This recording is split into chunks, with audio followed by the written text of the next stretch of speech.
알렌 가족이 일주일 동안 구운 수치 결실을 보는 날. 11, 12, 13, 14, 15, 16. Oh, nice. Very nice. Very nice. Alan, very nice. Yung apat mo sa akin, parang yun. At saka yung dalawa, kasi yung binigay mo sa akin, 1,140 lang. Hindi. Di pa nag-deliver ka kanina sa akin ng anim? Anim. Sa'yo yun. O, akin na Tapos ngayon, kinuha ko yung na kay nga. Nanay Inda na isa, di siyam. Magkuha ka dito ng 11. Di 20. O 6,000 yun.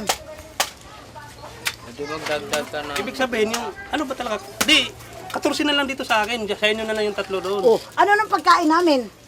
Di ba yung tatlo doon ni Inda ba? Kasi sabi Diba? sa kanya daw eh. Kasi dito ako nagkuha ng 5,600, 5,000, magiging 6,000. Bayaran ko siya ngayon sa halagang 20 sacks. Ngayon, nakakuha naman sila kanina sa akin ng ng 6 na sako. Ito na. Ibigay ko na sa kanya, parang wala naming problema diyan. Tapos ngayon, 그래서 이 사람들한테 일주일 일한 차콜 남기고 4개. 일주일 일한 게요? kasi kung hindi ako kukuha, wala naman din kami pangkain. Kasi sarili ko to. sarili ko tong 총 20자루의 숯이 나왔는데 사채업자가 16자루를 가져간다는 것이다. 그 16자루가 사채빚의 이자라는 것. 현재 알렌네의 빚은 18,000페소. 일주일 동안 잠 한숨 못 자고 꼬박 일해서 빚을 갚고 손에 줄 수 있는 돈은 100페소. 우리 돈 고작 2,500원이다. 이 빚을 다 갚으려면 먹지도 쓰지도 않고 숯을 200번이나 구워야 한단다. 기부받은 돈은 아버지의 빚을 갚아주고 알렌이 고등학교를 졸업할 때까지 장학금으로 쓰기에 충분한 금액이었다.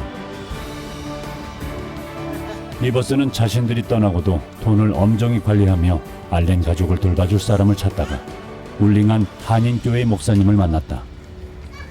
장학금을 알렌이 이제 학교를 무사히 마칠 수 있도록 목사님께 이렇게 위탁을 해서 이렇게 도와드리게 됐어요. 뭐 필요할 때 이렇게 목사님께서 이렇게 해주실 거고 뭐 무사히 학교를 다 마칠 수 있도록. 너 이제 학교 끝까지 다닐 수 있어, 알렌.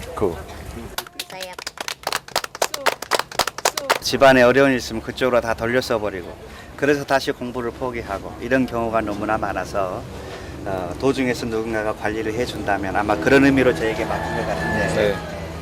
이제 가지고 계셨던 이제 빚을 없애서 이제 좀 더 나은 삶을 만들 수 있도록 그곳에서 벗어나고 싶어 하시니까 아버지께서 벗어나셔서 좋은 삶을 만들고 또 가족들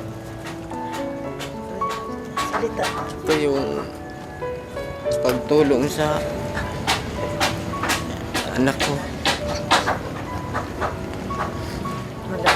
Tapos kahit may utang kami, tinulungan niyo pa rin kasi hindi ko kaya magpaaral sa kanya dahil yan lang trabaho namin.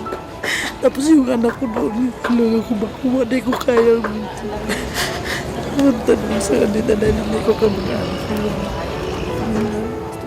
Maraming salamat po sa inyo.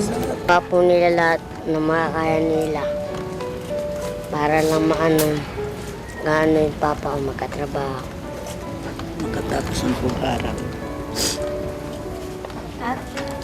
Makatapos ng Tsaka pag-aaral. sana makatapos din po kami pag-aaral. Maraming salamat. Maraming salamat.